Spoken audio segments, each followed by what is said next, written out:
নয়, বিনয় নয়, কোনো প্রতিশ্রুতি নয়, কোনো পাথর আবেদন নয়, সরাসরি ভোট চাইছে ডাক্তার নির্মল কুমার সাহার ভোট, যারা একটা ভোট দিলে সরাসরি সেই ভোট পৃথিবীর জনপ্রিয়তম রাজনৈতিক ব্যক্তিত্ব নরেন্দ্র দামোদর দাস মোদীর অ্যাকাউন্টে জমা হয়ে যাবে। যাকে একটা ভোট দিলে ভারতবর্ষের তরুণ প্রজন্ম আজকে এক আধুনিক ভারতবর্ষের স্বপ্ন নিয়ে আগামী দিনে বেঁচে থাকতে পারবে। কোনো ভিক্ষা নয়, কোনো অনুদান নয়, নিজের স্বাভিমান নিয়ে, নিজের মতাদর্শ নিয়ে, কারোর কাছে আত্মসমর্পণ না করে এই সমাজে নিজেকে প্রতিষ্ঠিত করবার সুযোগ পাবে, সেই ভোট চাইতে এসেছে। আমরা ভোট চাইছি একটা নির্দিষ্ট রাজনৈতিক অধিকার থেকে, আমরা ভোট চাইছি একটা নির্দিষ্ট রাজনৈতিক মূল্যবোধ থেকে। কারণ এই বহরমপুর শহরে, এই মুর্শিদাবাদ প্রায় 80 দশকের মাঝামাঝি সময় থেকে আমি নির্বাচনের প্রচারে এসেছি। আজকে আপনাদের এই অঞ্চলের প্রচারে, এই পঞ্চায়েতের আগের পঞ্চায়েতেও আমি নির্বাচনে প্রচার করে গেছি। একটা সময় ছিল আমরা নির্বাচনে প্রতিদ্বন্দ্বিতা করতাম, আমরা জানতাম আমাদের পরাজয় অনিবার্য, আমরা জানতাম বিজেপি প্রার্থী তার জমানত রক্ষা করতে পারবে না, কিন্তু সেদিন পরাজয় নিশ্চিত জেনেও আমরা এই বহরমপুরের মাটিতে দাঁড়িয়ে নির্বাচনে প্রতিদ্বন্দ্বিতা করতাম। আমাদের কর্মীরা অক্লান্ত পরিশ্রম করত, কিন্তু ধারাবাহিকতা বজায় রেখে আমরা নির্বাচনে পরাজিত হতাম। কারণ সেদিন আমাদের সঙ্গে একটা নির্দিষ্ট রাজনীতি ছিল, আমাদের অবস্থানগত একটি বক্তব্য ছিল, কিন্তু পশ্চিমবঙ্গের রাজনীতিটা আমাদের সঙ্গে ছিল না। মেরুকৃত রাজনীতির মাঝে দাঁড়িয়ে আমরা আমাদের মতো করে আমাদের কথা আপনাদের সামনে তুলে ধরতাম। কিন্তু এই কথা অবশ্যই বলতাম যে আমরা এখান থেকে চলে যেতে আসিনি, আমরা থাকতে এসেছি। আমরা পশ্চিমবঙ্গের রাজনীতির গতি, ভারতের রাজনীতির গতিকে প্রভাবিত করতে এসেছি। আমরা রাজনৈতিক সংস্কৃতি, রাজনৈতিক গতিমুখকে পরিবর্তন করতে এসেছি। আমরা কংগ্রেসের সংস্কৃতি থেকে ভারতবর্ষকে মুক্ত করতে এসেছি। আজকে 2019 সালের কথা চিন্তা করুন।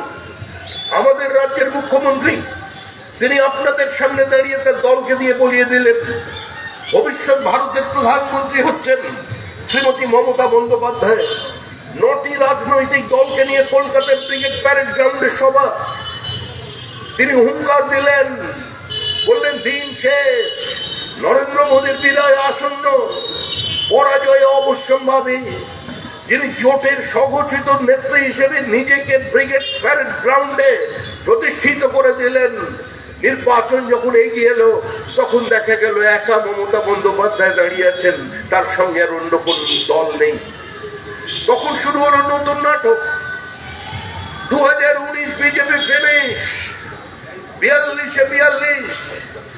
অর্থাৎ যেভাবে তার রাজনৈতিক দলের কর্মীরা, নেতারা পঞ্চায়েত নির্বাচনে দাঁড়িয়ে বলেন বিরোধী শূন্য পঞ্চায়েত চাই, বিরোধী না থাকলে উন্নয়নকে আরো ত্বরান্বিত করা যাবে, সেই একই ফর্মুলায় লোকসভা নির্বাচনে প্রতিদ্বন্দ্বিতা করলেন। বাংলার মানুষ জবাব দিয়েছে। কেন্দ্রে নরেন্দ্র মোদী তৃতীয়বারের জন্য প্রধানমন্ত্রী। 18টা আসনে আমরা জয়লাভ করেছিলাম। সামান্য ভোটের ব্যবধানে আমরা 5টা আসনে হেরে গিয়েছিলাম। আমরা অমিত শাহের ভবিষ্যৎবাণীকে আমরা রক্ষা করতে পারিনি, আমাদের নিজস্ব কিছু ত্রুটি বিচ্যুতির কারণে। আজ আপনাদের সামনে আবার একটা নির্বাচন, কিন্তু বহরমপুরের নির্বাচন ভারতবর্ষের পশ্চিমবঙ্গের উন্নয়ন নির্বাচনে, কারণ এই নির্বাচনে যিনি প্রতিদ্বন্দ্বিতা করেছেন, ধারাবাহিকভাবে জীবনে যিনি জয়লাভ করে এসেছেন 25 বছর ধরে, ধারাবাহিকভাবে যে অধীর রঞ্জন চৌধুরী আপনাদের মনোরঞ্জন করে চলেছেন, আজকে তিনি কার্যত এখানে নিজেকে মিথ হিসেবে প্রতিষ্ঠিত করেছেন। এই দাবি কংগ্রেসের। কিন্তু আপনারা ভেবে দেখুন, একটা রাজনৈতিক দল কেন পৃথক? যে তিনি এখানে দাঁড়িয়ে মমতা বন্দ্যোপাধ্যায়কে আক্রমণ করছেন, প্রতিনিয়ত মমতা বন্দ্যোপাধ্যায়কে চ্যালেঞ্জ করছেন। মমতা বন্দ্যোপাধ্যায় তার থেকে বেশি কদর্য ভাষায় নাম না করে তাকে আক্রমণ করছে।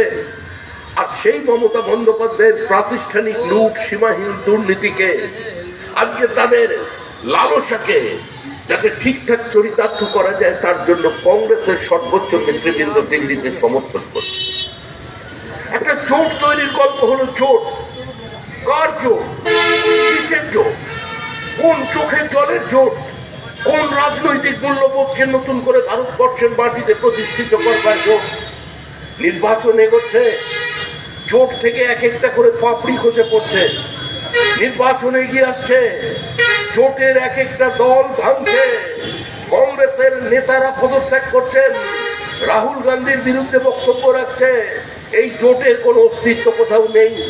আজকে এই দুই ভাই পাশাপাশি লড়ছেন, এই জোটের দুই ভাই, এদের এখানে জোট হয়েছে।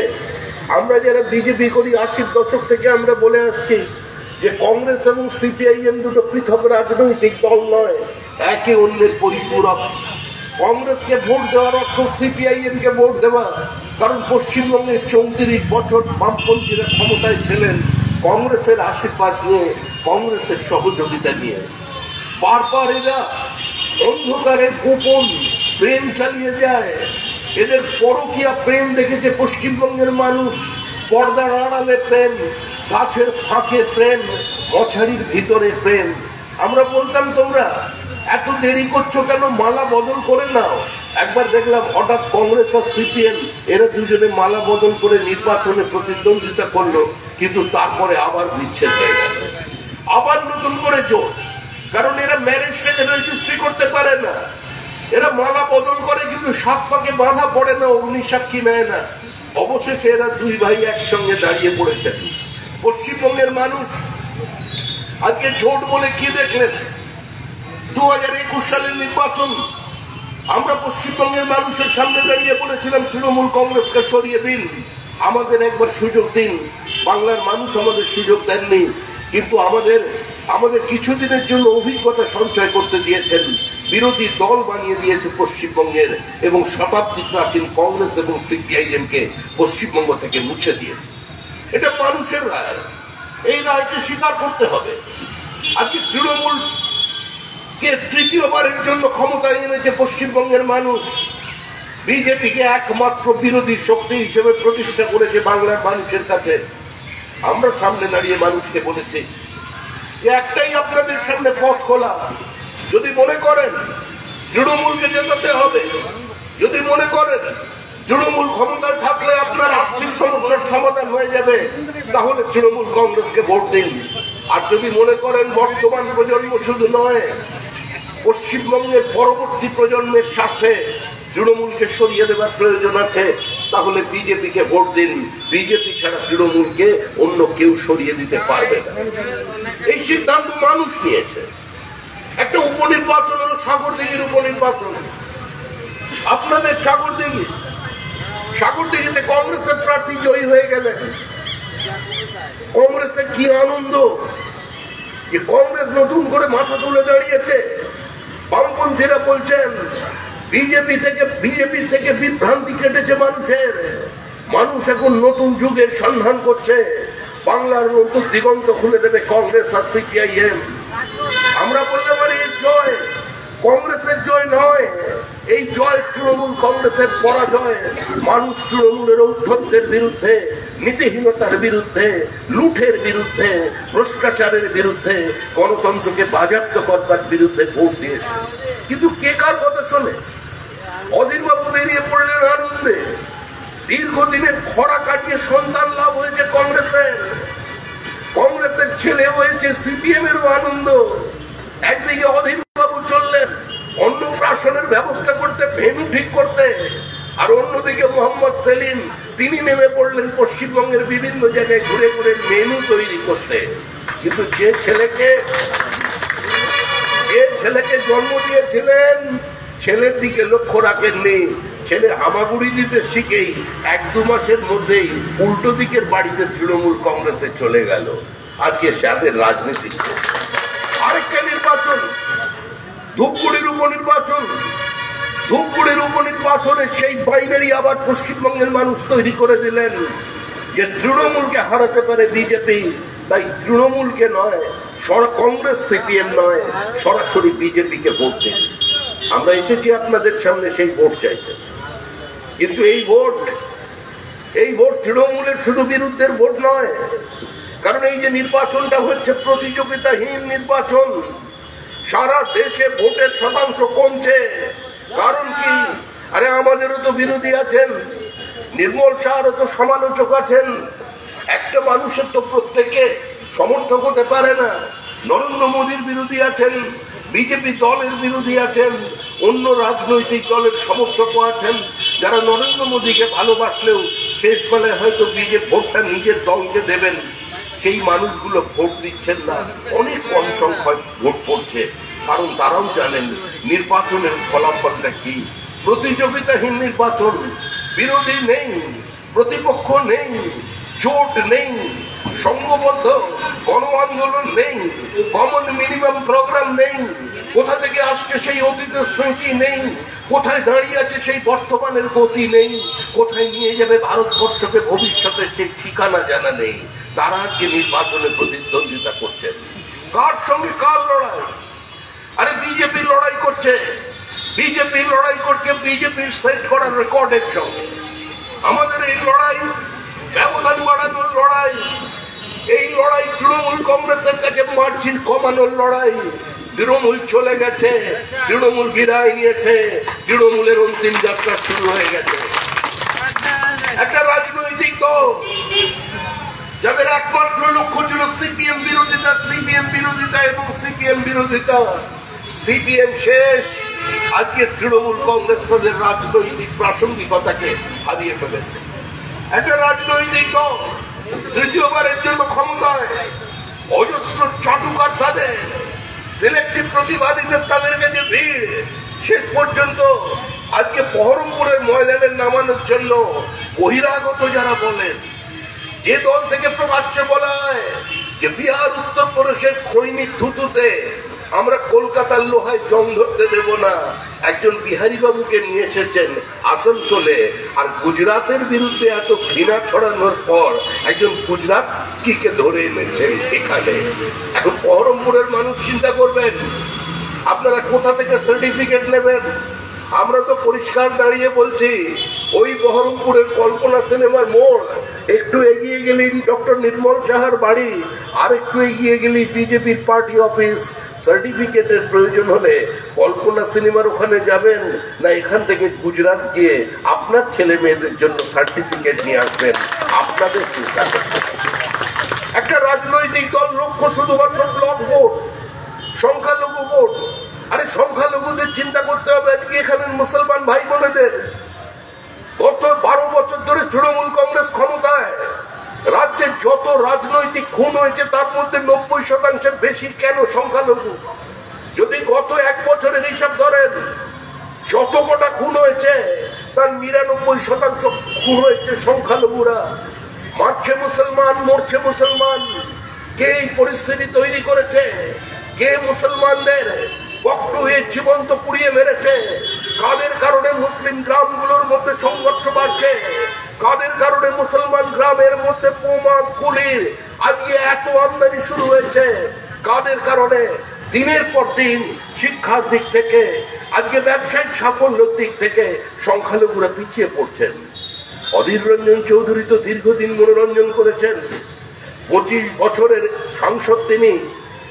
সকালবেলা পেট ভর্তি মাছের ঝোল ভাত খেয়ে গিয়ে বিকেলবেলা অভুক্ত তৃষ্ণার্ত মুসলমানদের সঙ্গে রোজা খোলার নাটক করেছেন, মাথায় ফেজ টুপি পরে। কি পরিবর্তন এনেছেন গত 25 বছরে? মৌলিক পরিবর্তন এনেছেন আজকে এই বহরমপুর শহরের, এই বহরমপুর লোকসভা আসনের আজকে এই নির্বাচনে। সেটা চিন্তা করে আপনাদের অংশগ্রহণ করতে হবে। তৃণমূল দীর্ঘদিন ধরে বক্তৃতা করে চলেছে। রাজ্যের যিনি মুখ্যমন্ত্রী, তিনি সংসদীয় ব্যবস্থা মানেন না। নির্বাচন যখন শুরু হয় তখন তিনি থাকেন প্রধানমন্ত্রীর পদপ্রার্থী, আর নির্বাচন যখন কাছে চলে আসে তখন তিনি বলেন যে আমরাই হব নির্ণায়ক শক্তি। সরকার তৈরি চাবি কাটিয়েছে আমার হাতে। এখন চাবি কালীঘাটের বাড়িতে, না চাবি ক্যামাক স্ট্রিটের বাড়িতে, নাকি কুণাল ঘোষের টেবিলের তলায়, কেউ জানে না। একটা রাজনৈতিক দল যারা নির্বাচনে প্রতিদ্বন্দ্বিতা করছেন, যিনি নেতৃত্ব দিচ্ছেন সামনে থেকে, ঈশ্বরের অসীম করুণা, এবারে তার চোট টোট লাগেনি, তিনি ভালো আছেন, সুস্থ আছেন, পাও মনে হয় একটু অসুবিধা হলে ঠিক আছে, কিন্তু তিনি তো হার স্বীকার করে নিয়েছেন। তিনি তো তার কর্মীদের উদ্দেশ্যে দুদিন আগে বলে দিলেন, এটা আমাদের নির্বাচন নয়, আমাদের ভোট নয়, আমাদের ভোটটা আসবে 2026-এ।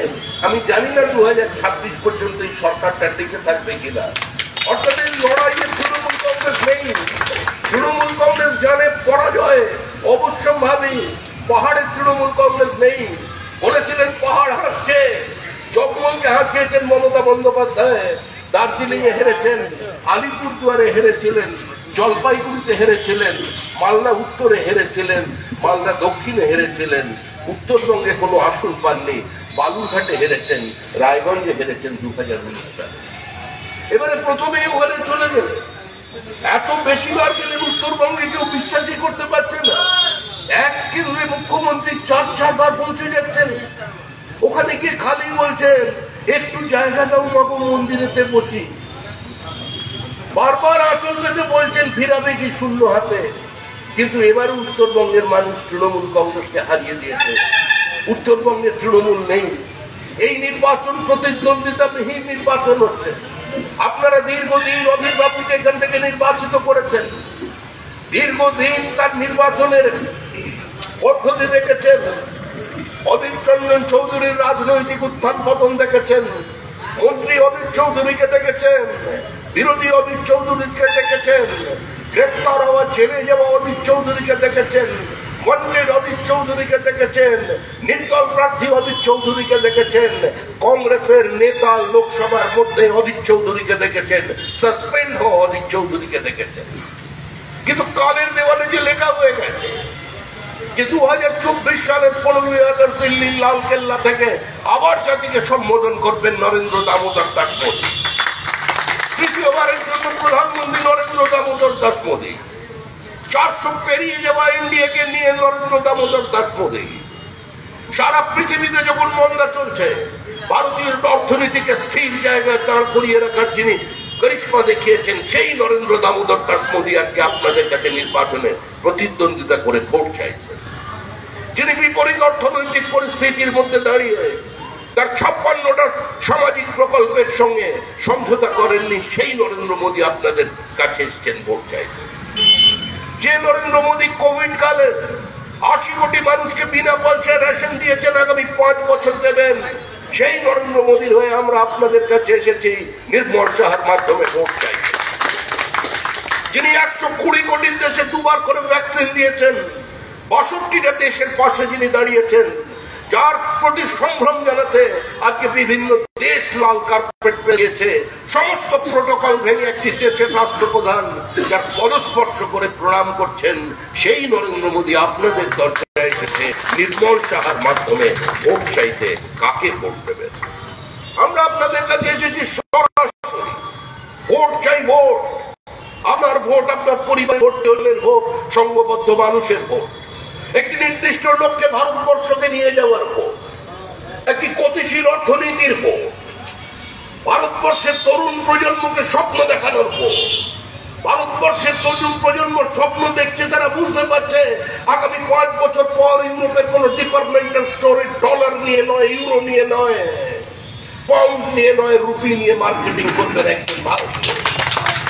এই ভারতবর্ষ প্যারাডিয়াম শিফট হয়ে যাওয়া ভারতবর্ষ, এই ভারতবর্ষ নতুন ভারতবর্ষ, যারা প্রত্যাঘাত করতে জানে, যাদের সৈনিকের গলা কেটে ফেলে দিলে ইউপিএ জমানার মতো গিয়ে আন্তর্জাতিক আইন নেয়, প্রতিবাদকে কাগজে কলমে লিখে ব্ল্যাক এন্ড হোয়াইটে রেজিস্টার করায় না, সীমান্ত পেরিয়ে গিয়ে প্রত্যাঘাত করতে পারে সমাজ। আর সমাজ দাঁড়িয়ে গেছে। আমরা কি করতে পেরেছি তাও দেশের মানুষ জানেন, কি করতে পারিনি তাও মানুষের অজানা নয়। আমরা আপনাদের কাছে এসেছি একদিকে ভোট চাইতে, আর অন্যদিকে তৃণমূল কংগ্রেস দেখুন, আমরা বলছি আমাদের ভোট দিন, কারণ আমরা কথা দিয়েছি দেশের মানুষের সামনে যে নারীর সম্ভ্রম বিরোধী, সম্মান বিরোধী, আমরা 3 তালাক প্রথাকে বাতিল করে দেবো। আমরা করে দেখেছি, কারণ পছন্দ হতে পারে নাও পারে, কিন্তু আধুনিক পৃথিবীকে আমাদের এই অবস্থানকে সমর্থন করে। আমরা বলেছিলাম যে আমরা ছোটবেলা থেকে স্লোগান দিয়েছি, जहां पे बलिदान मुखर्जी वो কাশ্মীর हमारा है। কাশ্মীরে বৈষম্য থাকবে না। কাশ্মীরের 370 ধারা আমরা বাতিল করে দেখিয়েছি যে আমরা পারি এবং একমাত্র আমরাই পারি। 23টা দল নিয়ে অটল বিহারী বাজপেয়ী সরকার চালিয়েছেন। সেই সংখ্যাগরিষ্ঠতা আমাদের ছিল না। 2 পা এগিয়ে 3 পা পিছিয়ে আসতে হয়েছে। নিজেদের ঘোষিত নীতি সিদ্ধান্তের সঙ্গে আপোষ করতে হয়েছে। কিন্তু নরেন্দ্র মোদীর নেতৃত্বে একবারের জন্য ম্যাজিক ফিগার পার করবার পর দ্বিতীয়বারের জন্য যখন মানুষ আবার আমাদের ক্ষমতা দিলেন, 303টি আসন দিয়ে দিলেন 2019 সালে, তার মানে কি free not free, more powerful, more penetrating, ভেদ শক্তি আরো বেশি। মানুষের বলে আমরা বলিয়ান হয়েছি, মানুষকে সঙ্গে নিয়ে। আর কংগ্রেস যে প্রতিশ্রুতি রক্ষা করতে পারেনি, কংগ্রেস যেটাকে গ্রহণ করেছে কিন্তু অবলম্বন করতে পারেনি, মহাত্মা গান্ধীর, পণ্ডিত নেহেরু, বল্লভ ভাই প্যাটেলের কথা রাখতে পারেনি, উপদেশ শুনতে পারেনি, সেই কাজ আমরা করে দেখিয়েছি সিএ আইন তৈরি করে দিয়ে। ভারতীয় মুসলমানদের স্বার্থে এবং পশ্চিমবঙ্গ ও পাড় বাংলা থেকে আগত হিন্দুদের স্বার্থে সিএ প্রয়োজন আছে, সিএ বাস্তবায়িত হবেই। এটা নাগরিকত্ব কেড়ে নেবার আইন নয়, নাগরিকত্ব দেবার আইন। যার বাপ ঠাকুর দাদার যারা এখানে গোড় দিয়েছে, গোড়ে যারা মাটি দিয়েছেন, তাদের সঙ্গে কোথাও এই আইনের বিরোধিতা নয়। আজকে সংখ্যালঘুদের নতুন করে চিন্তা ভাবনার করবার সময় এসে গেছে। একটা সরকারের বিরুদ্ধে, একটা দলের বিরুদ্ধে, পৃথিবীর জনপ্রিয়তম রাজনৈতিক ব্যক্তিত্ব নরেন্দ্র দামোদর দাস বিরুদ্ধে যুদ্ধ ঘোষণা করে, কুৎসা ঘটনা করে আপনারা আর যার ভালো করুন, নিজেদের ভালো করতে পারবেন না। আজকে সৌদি আরবের দিকে তাকান, গোটা মধ্য এশিয়ার দিকে তাকান, যেখানে যত ইসলামিক কান্ট্রি আছে তাদের একমাত্র পথ তারা চিনতে পেরেছেন যে পথ নরেন্দ্র মোদীর পথ। তারা সুদিনে দুর্দিনে আজকে নরেন্দ্র মোদীর পাশে আছেন, নরেন্দ্র মোদী তাদের সঙ্গে আছেন। কারণ বিজেপির রাজনীতি সমন্বয়ের রাজনীতি, বিজেপির রাজনীতি সংঘর্ষের রাজনীতি নয়। আমরা ভারতবর্ষের মানুষের সামনে দাঁড়িয়ে বলেছি, দিনের পর দিন বলেছি যে আপনারা আমাদের শক্তি দিন, আমরা কাশ্মীরের পরিস্থিতি ঠিক করে দেব। আজকে কাশ্মীরে পাথর ছোড়া নেই। আজকে জেএনইউ থেকে আর বড় বড় মিছিল বেরোয় না যে ভারত তেরি টুকরে হোঙ্গে ইনশাল্লাহ ইনশাল্লাহ, আর কেউ উচ্চারণ করতে পারছে না। কিন্তু সেই অবস্থাকে ফিরিয়ে আনবার চেষ্টা করছে কিছু মানুষ। আজকে রাজ্যের মুখ্যমন্ত্রী, তাকে আপনারা দেখলেন। তৃণমূল কংগ্রেস সন্দেশখালীতে কি করেছে কি করেনি এই নিয়ে কোনো কার বিতর্ক হতে পারে, কিন্তু তারা ফেক ভিডিও বাজারে নিয়ে এসছেন। নতুন নতুন করে কিছু মহিলাদের ভয় দেখিয়ে তাদের দিয়ে স্টেটমেন্ট করাচ্ছেন। আরে কোনটা দুধ আর কোনটা জল, দুধের মধ্যে কতটা জল আছে এটা বাংলার মানুষ বোঝেন। এখানকার মানুষ রাজনীতি সচেতন মানুষ। যারা সংগঠন না থাকা তৃণমূল কংগ্রেসকে 2011 সালে সমস্ত বিপরীত পরিস্থিতি থেকে দূরে সরে গিয়ে উপরে ফেলে দিয়েছিল। লৌহ কঠিন সিপিআইএম এর সংগঠন যে মানুষকে আটকে রাখতে পারেনি, যে মানুষ জানতেন যে দীঘা গোয়া হবে না, কলকাতা লন্ডন হবে না, দার্জিলিং সুইজারল্যান্ড হবে না, প্রত্যেক মহকুমায় একটা করে সুপার স্পেশালিটি হসপিটাল তৈরি হবে না, 40,000 বন্ধ কারখানার তালা খোলা যাবে না, শিক্ষাঙ্গনে সম্পূর্ণভাবে রাজনীতি মুক্ত করে দেওয়া যাবে না, তাও মানুষ ভোট দিয়েছিলেন।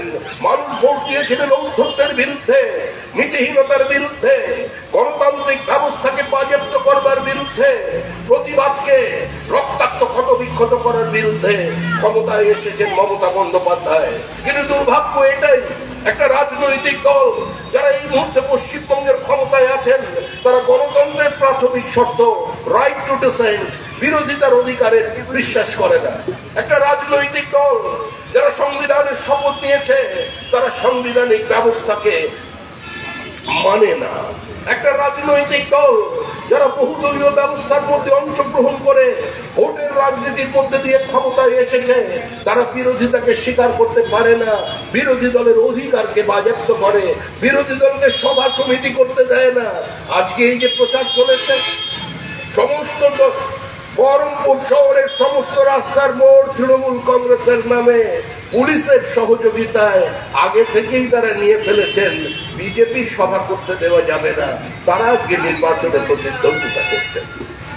যারা বহিরাগত বলছেন দেশের প্রধানমন্ত্রীকে, দেশের স্বরাষ্ট্রমন্ত্রীর সম্পর্কে যারা কদর্য ব্যবহার করছেন, আপনারা সেই নেতৃত্বকে মেনে নেবেন? হ্যাঁ, এটা বলতে পারেন আমাদের মুখ্যমন্ত্রী, তিনি নিজে বলেছেন যে আমি পুরুষ নারীর হিসাব করে বললেন আমাকে টলাতে পারবেন না, আমাকে মেয়েও ভাবতে পারেন, আমাকে ছেলেও ভাবতে পারেন, আমি দুদিকেই আছি। কয়েকদিন আগে বলেছিলেন আমি রয়্যাল বেঙ্গল টাইগার, আমাকে ভয় দেখানো যাবে না। এমন একজন ভারতবর্ষের মুখ্যমন্ত্রী নেই, এটা আমরাও স্বীকার করছি, যে যিনি দেশের প্রধানমন্ত্রীকে তুই বলে সম্বোধন করেন, তুই বলে। এই সাহস ভারতবর্ষের অন্য কোন রাজ্যের কোন মুখ্যমন্ত্রী নেই। আজকে এই সাহস অন্তত তিনি দেখিয়েছেন। আজকে রাজনীতির ভাষা 2 অক্ষরে চলে এসেছে, 2 অক্ষরে। 3 অক্ষর 4 অক্ষর যে এখনো আসেনি, এটাই আমাদের অনেক ভাগ্য ভালো। আজকে একটা রাজনৈতিক দল সব খেয়ে ফেলেছে। 40,000 ছেলে মেয়ের চাকরি খেয়ে ফেলেছে। 40,000 চাকরি খাবার পর হাইকোর্টের রায়ে 26,000-এর বেশি চাকরিজীবীর চাকরি চলে গেছে। এরা সুপ্রিম কোর্টে দৌড়েছে।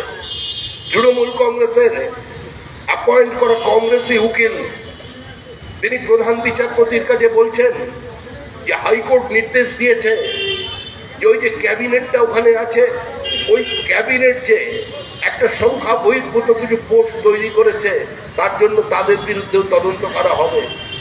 আপনি কি চান মহামান্য বিচারপতি যে ভোটের মধ্যে গোটা ক্যাবিনেটটা জেলের মধ্যে চলে যাক? এটা হচ্ছে যে রাজ্য সরকার গিয়ে সুপ্রিম কোর্টে বলছে আমার সরকার, আপনার সরকার, পশ্চিমবঙ্গের রাজ্য সরকার আজকে আদালতে গিয়ে বলছে। আদালত বলে যে ঠিক আছে, ভোট পর্যন্ত কিছু হবে না, অন্তর্বর্তী স্থগিতাদেশ, অর্থাৎ ভোটের পরে দেখা যাবে। তৃণমূল ময়দানে নেমে পড়েছে। ওই যে বিজেপি থাপ্পড় খেয়েছে, বিজেপি থাপ্পড়, কারোর চাকরি যাচ্ছে না। আরে এটা অন্তর্বর্তী স্থগিতাদেশ। 16ই জুলাইয়ের পরে আবার শুনানি, কত ধানে কত চাল, তখন তৃণমূল কংগ্রেস বুঝতে পারবে। পার্থ চ্যাটার্জির বিরুদ্ধে আঙুল উঠল, প্রথম যখন তার নাম জড়ালো, ববি হাকিম, ফিরহাদ হাকিম মন্ত্রী, তিনি বললেন যদি কোনো ভুল হয়ে থাকে সেটা পার্থদার একার ভুল নয়, এটা আমাদের সকলের ভুল। তিনি যৌথ দায়িত্বের কথা বললেন, ক্যাবিনেটের কালেকটিভ রেসপন্সিবিলিটির কথা বললেন। আজ ফিরহাদ হাকিম তার সেই অবস্থান থেকে সরে আসতে পারেন না, কিন্তু তার নেত্রী তৃণমূল কংগ্রেস দূরে করিয়ে দিয়েছে। একজন চোর চুরি করেছে, তৃণমূল কংগ্রেস আঙুল দিয়ে দেখিয়ে দিল পার্থ চট্টোপাধ্যায় চোর, দুর্নীতিগ্রস্ত, তাকে সাসপেন্ড করে দাও। অনুব্রতকে সাসপেন্ড করো, সকলকে সাসপেন্ড করো। একদিকে পার্থ চ্যাটার্জিকে বলা হচ্ছেন পাপী, আর সকাল দুপুরবেলা বলছে তৃণমূল কংগ্রেসের প্রেস কনফারেন্সে, বিকেলবেলা মমতা বন্দ্যোপাধ্যায় বলছেন বিনা দোষে পার্থ চট্টোপাধ্যায়কে আটকে রাখা হয়েছে। একটা সরকার লোকসভার নির্বাচনে বিধানসভার প্রসঙ্গ টেনে আনছে। আপনি মমতা বন্দ্যোপাধ্যায়ের বক্তৃতা শুনুন, উত্তরবঙ্গ থেকে আপনাদের জেলা পর্যন্ত। ওনার ভাষণ শুনে মনে হচ্ছে উনি পঞ্চায়েতে জেলা পরিষদের প্রার্থীর জন্য বক্তৃতা করছেন, উনি দেশের কোন বিষয়ে বক্তৃতা করছেন না। আরে আপনি তো ভবিষ্যতের প্রধানমন্ত্রী। নরেন্দ্র মোদী তো ভীত সন্ত্রস্ত, নরেন্দ্র মোদীর পরাজয় তো অবশ্যম্ভাবী। আপনি ভোটের পরে জোট বুঝবেন। আপনি বলুন মানুষের সামনে দাঁড়িয়ে ইডি সিবিআই কে দিয়ে কি কাজ করাবেন? আপনি বলুন আপনার অর্থমন্ত্রী কি হবে? আপনি বলুন নীতি আয়োগ রাখবেন কি তুলে দেবেন? নতুন করে প্ল্যানিং কমিশন ফিরিয়ে আনবেন? আপনি বলুন আপনার কাশ্মীর পলিসি কি হবে? আপনি বলুন আপনার সঙ্গে বিভিন্ন ইসলামিক দেশের সম্পর্ক কোন জায়গায় পৌঁছবে? আপনি এসব কথা মানুষকে বলুন না। আপনি কোথায় দাঁড়িয়ে 100 দিনের কাজের কথা বলছেন, প্রধানমন্ত্রী আবাস যোজনার কথা বলছেন। আগে তো নাম বদলালেন, টাকা দিচ্ছে মোদী আর ছাপ লাগাচ্ছে দিদি। আগে তো প্রধানমন্ত্রী আবাস যোজনা বাংলা আবাস যোজনা হয়ে গেল, দিদির ছোঁয়াতেই সবকিছু পাল্টে যাচ্ছে। আরে কেন্দ্র বলেছে তোমরা টাকা নাও, হিসাব দাও।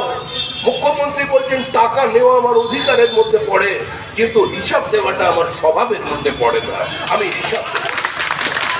আরে এটা তো নরেন্দ্র মোদীর পৈতৃক সম্পত্তি নয়, এটা তো ভারতবর্ষের। নরেন্দ্র মোদীর কোন বিজেপির খাজানা নয়, তাকেও তো কাউকে হিসাব দিতে হবে, অ্যাকাউন্টেবল হতে হবে, সিএজিকে ফেস করতে হবে। আজকে তৃণমূল বলছে আমরা টাকা নেব কিন্তু হিসাব দেব না। বলছেন বঞ্চনা, কেন্দ্রের বঞ্চনা, প্রবল বঞ্চনা। এই যে যা কিছু দেখছেন, চারদিকে বড় বড় রাস্তা তৈরি হচ্ছে, NH 34 কে কার্যত ভুলিয়ে দিয়ে এই এত ফ্লাইওভার তৈরি হচ্ছে। এই জমিও অধিগ্রহণ করেছে কেন্দ্র সরকার, মানুষকে পর্যাপ্ত টাকা দিয়েছে কেন্দ্র সরকার, আর তৈরি হচ্ছে যা কিছু ইনফ্রাস্ট্রাকচার, রাস্তা, আপনার ফ্লাইওভার বহরমপুর শহরের পাশে, এই বহরমপুর লোকসভা কেন্দ্রে আপনার NH 34 এর যে গতি বাড়ছে, এতে সরকারের কোনো অবদান নেই, তৃণমূলের কোনো অবদান নেই, মুখ্যমন্ত্রীর কোনো অবদান নেই।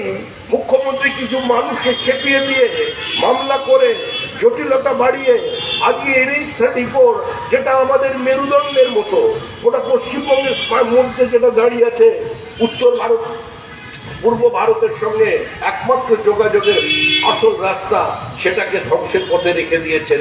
দেরি হচ্ছে এই মুখ্যমন্ত্রীর কারণে। একটা সর্বভৌম রাজনৈতিক দল, আরে চা পাচ্ছে সব খেয়ে নিচ্ছে। এরা মিড ডে মিলের চাল খেয়েছে, রেশনের ডাল খেয়েছে, জঙ্গলের কাঠ খেয়ে নিয়েছে ডুয়ার্সে, এরা বালি খেয়েছে, পাথর খেয়েছে, স্টোন চিপস খেয়েছে, নদীর বোল্ডার খেয়েছে। এখন লালু প্রসাদের পায়ে হাত দিয়ে প্রণাম করে বলছে তুমি আমাদের গরু মাসের খাবার খাওয়াটা শিখিয়ে দাও, যেটা তুমি খেয়েছিলেন, এটাকে আমরা শিখিয়ে দাও। এই পদ্ধতি তৈরি করে নিয়েছে। তো একটা জোট হবে নাকি? আমাদের নির্মলদা বলছিলেন জোট হবে, আরে কিসের জোট? এই জোটগুলো বেলে আছে, বেলে, এ একদম বেল গাছের বেল, পুরো পাকা বেল। এরা সব যারা দাঁড়িয়েছেন এক জায়গায়, রাহুল গান্ধী, সোনিয়া গান্ধী বেলে, লালু প্রসাদ যাদব বেলে, আজকে আবার কবে, আজকে আবার দিল্লির মুখ্যমন্ত্রী বেরিয়েছে। এই লজ্জাজনক ব্যাপার, রাজ্যের মুখ্যমন্ত্রীকে বেল দিয়েছেন, অন্তর্বর্তী বেল, সেটা নিয়ে কি হাততালি? আরে আমার ভাইয়ের বেল হয়েছে, কারণ সবাই তো ঢুকবে, বেলে নিয়ে আলোচনা, এটা পাকা বেল একদম। ওটা কদিনের জন্য? 1 জুন, মানে আজ থেকে 1 জুন পর্যন্ত দিল্লির নির্বাচনে বা দেশের কোন জায়গায় নির্বাচনে উনি গিয়ে প্রচার করতে পারবেন। ভোটের দিন নিজের ভোট নিজে দিতে পারবেন। 1 জুন ভোট শেষ, কেজরিওয়ালের বেলের মেয়াদ শেষ, আবার ঢুকতে হবে জেলে। লালু প্রসাদ অবস্থার কারণে বাইরে, শিবসেনার একজনকে ধরেছেন জমি কেলেঙ্কারি, সেও আছে বেলে, সবই বেলে। আর তার মাঝখানে এখানে দেখবেন কত লড়াই অধীর বাবু আর তৃণমূল কংগ্রেসে, আর দিল্লিতে গিয়ে কি ভালোবাসা। মাঝখানে পেয়ে গেছে আবার CPIM কে, CPIM আবার এখানে তৃণমূলের বিরুদ্ধে আলোচনা করছে, আর ওখানে সীতারাম ইয়েচুরি মন চুরি করছে তৃণমূল কংগ্রেসের। আজকে ওখানে ডেরেক ওব্রায়েনকে সঙ্গে নিয়ে এগিয়ে চলেছেন পদযাত্রা। উদ্দেশ্য কি? যে রাজনৈতিক নেতাদের লুটকে, রাজনৈতিক নেতাদের চুরিকে একটা স্বীকৃতি দিতে হবে, আইনগত স্বীকৃতি দিতে হবে, যে আমি নেতা হয়েছি, আমি চুরি করব, আমি নেতা হয়েছি, আমি কাটমানি নেব, আমি নেতা হয়েছি, আমি চাকরি বিক্রি করব, আমি নেতা হয়েছি, আমি কয়লা বিক্রি করব, আমি নেতা হয়েছি, আমি সমস্ত নিয়ম ভেঙে জমি বালি তুলে নেব নদী থেকে, এটা আমার অধিকার। এই অধিকারের একটা স্বীকৃতি চাই, আর তার জন্যই জোট। সেই জোটও এখনো পর্যন্ত নেই। আমরা তো বলেছিলাম পশ্চিমবঙ্গের মাটিতে কংগ্রেস, CPM, তৃণমূল কংগ্রেস ঐক্যবদ্ধ হোক, সঙ্গে ছোট ভাইকে কুঞ্জনি বাজানোর জন্য ISF কেউ নিয়ে নিক, আমরা সরাসরি লড়াই করব, চোখে চোখ রেখে। 10 বছরে আমরা কি করতে পেরেছি সেই হিসাব দিয়ে, কোনটা করতে পারিনি রাজ্য সরকারের অসহযোগিতার কারণে, আমরা সেটা নিয়ে মানুষের কাছে যাব। কিন্তু মুখ্যমন্ত্রী সে কথা শুনছেন না, সব ছেড়ে ছুটিয়েছেন উনি হতাশা, আতঙ্ক থেকে ওনার মুখ দিয়ে অশালীন ভাষা বেরিয়ে যাচ্ছে। কারণ কি? উনি কালীঘাটে থাকেন, কালীঘাটের মাকে 1 বৈশাখে পুজো দিয়ে তবে ওখানে পুজো শুরু হয়। এবার মা কালী হাত তুলে নিয়েছেন, বলছেন বাঁচাতে পারবো না, কিচ্ছু করার নেই, এই তৃণমূলকে আমি রক্ষা করতে পারবো না। তারপরে উনি ধরেছিলেন জগন্নাথ দেবকে, পুরী থেকে নিয়েছে দীঘায় জগন্নাথের মন্দির তৈরি করছেন, হিটকর 200 কোটি টাকা খরচা করে। বলছেন বাঙালিকে আগে আর যেতে হবে না পুরী, এবার যেখানেই পাবে সেখানে আমি তোমাদের কাছে এনে দিচ্ছি দীঘায়। জগন্নাথ দেবও বলে দিচ্ছেন এই ওয়েদার আমার শুট করবে কিনা ভবিষ্যতে বলতে পারি, তবে আমি বাঁচাতে পারবো না মোদির হাত থেকে, আমি এখানে হাত তুলে নিলাম। জগন্নাথ দেব হাত তুলে নিলেন। এতদিন পর্যন্ত বললেন রাম বউ বিরোধী, রাম ছিলেন নারী বিদ্বেষী, বউকে তাড়িয়ে দিয়েছিল, রামের বিরুদ্ধে কত কটূক্তি, রাম মন্দিরের উদ্বোধন সেখানে পর্যন্ত গেলেন না, রামকে নিয়ে রামকে জড়িয়ে বিজেপিকে সাম্প্রদায়িক করলেন। এমন একটা ভাব যেন রাম বুথ দখল করতে আসছে তৃণমূল কংগ্রেসের। তো যাই হোক, তখন হঠাৎ দেখলাম রামনবমীর ছুটি ঘোষণা। আমাদের বুঝতে ভুল হলো এ কি, রামের প্রতি হঠাৎ এত ভালোবাসা। কিছুদিনের মধ্যেই ঘোর কাটলো। মুখ্যমন্ত্রী মঞ্চ থেকে বলে দিলেন রামনবমীটা হলো দাঙ্গা দিবস। ওই দাঙ্গা দিবস মানে ওই রকমই, ওই দিন দাঙ্গা হতে পারে। তাই যদি কেউ গালিগালাজ করে, কোন গালাগাল মানে জয় শ্রীরাম যদি কেউ বলে, ওটা ওনার কাছে গালাগাল। ওটা শুনলেই তোমরা দুহাত মাথার উপরে তুলে আল্লাহর কাছে প্রার্থনা করবে, শান্তির দোয়া চাইবে যে আমরা দাঙ্গা চাই না, আমরা শান্তি চাই। কত চেষ্টা করলেন পশ্চিমবঙ্গে দাঙ্গা লাগানোর জন্য, বারবার বললেন এটা দাঙ্গা হতে পারে, দাঙ্গা হতে পারে। হিন্দু মুসলমান কেউই উৎসাহ দেখায়নি, কোথাও কোনো দাঙ্গা নেই। ওই দু একটা রেজিনগরে পাথর টাথর ছুঁড়ে রামের জন্মদিনে রামের মিছিলে রামের ওপরে বোমা ছুঁড়ে কিছু মানুষ মনে করলেন যে তারা পার পেয়ে যাবেন, ভুল করছেন। এই মুখ্যমন্ত্রীর বক্তব্য, এমন ধরনের বক্তব্য আজকে পাকিস্তানের দৈনিক সংবাদপত্রে ছাপা হতে পারে, পাকিস্তান টিভিতে ওনার বক্তব্য চলতে পারে, বাংলার মানুষ ওনার বক্তব্য শুনছে না। আপনি দেখবেন মুখ্যমন্ত্রী মঞ্চের প্রান্ত থেকে ও প্রান্ত ঘুরে বক্তৃতা করছেন, আর যে মন্ত্রীকে সঙ্গে নিয়ে গেছেন মন্ত্রী দেখবেন স্মার্টফোনে মুখ্যমন্ত্রীর পেছনে বসে গেম খেলছেন, হয়তো পাবলু না পাবজি কি সব বলে, ওইসব খেলতে পারে ওরা, ওই পিছনে বসে বসে খেলছে। এই পরিস্থিতি তৈরি করে দিয়েছে পশ্চিমবঙ্গের। বলে আমি সব খাবো। এই সর্বভোগ অবস্থাকে তো যদি নিয়ে আসেন, এরা তো সমস্ত শেষ করে দিয়েছে। আজকে এখন বলছেন নরেন্দ্র মোদীকে চ্যালেঞ্জ দেবেন। আরে নরেন্দ্র মোদী তো গতবারই ভয় পালিয়ে গিয়েছিলেন হিমালয়ের গুহায়, ওখানে গিয়ে ধ্যান করছিলেন, ভেবেছিল হয়তো বিদ্রোহীরা আসবে, এলো না। এখন আবার বলছেন নরেন্দ্র মোদীকে দেখে নেবেন। নরেন্দ্র মোদী চেতনা সংখ্যা বলে দিচ্ছেন 200 বেরোবে না। আরে আপনি পশ্চিমবঙ্গের 10টা সিট পার করে দেখান। আপনার ওই বিহারী বাবুকে এনেছেন, আমাদের দল ছেড়ে আমাদের বিরুদ্ধে নির্বাচনে প্রতিদ্বন্দ্বিতা করেছিল পাটনা সাহিব বিহারে, 3.5 লক্ষের বেশি ভোটে কংগ্রেস থেকে হেরে গিয়েছিলেন। কংগ্রেস আর তৃণমূল কংগ্রেস তো আলাদা নয়, ওদের ডিএনএ এক, ওদের অতীত এক, ওদের পিতা এক, ওদের ঠাকুরদাদা এক। কংগ্রেসের গর্ভজাত অশান্ত শিশুর নাম হলো তৃণমূল কংগ্রেস, আর সেই শিশু আজকে হাত পা ছুটতে শুরু করেছে, কংগ্রেসকেই মানে না।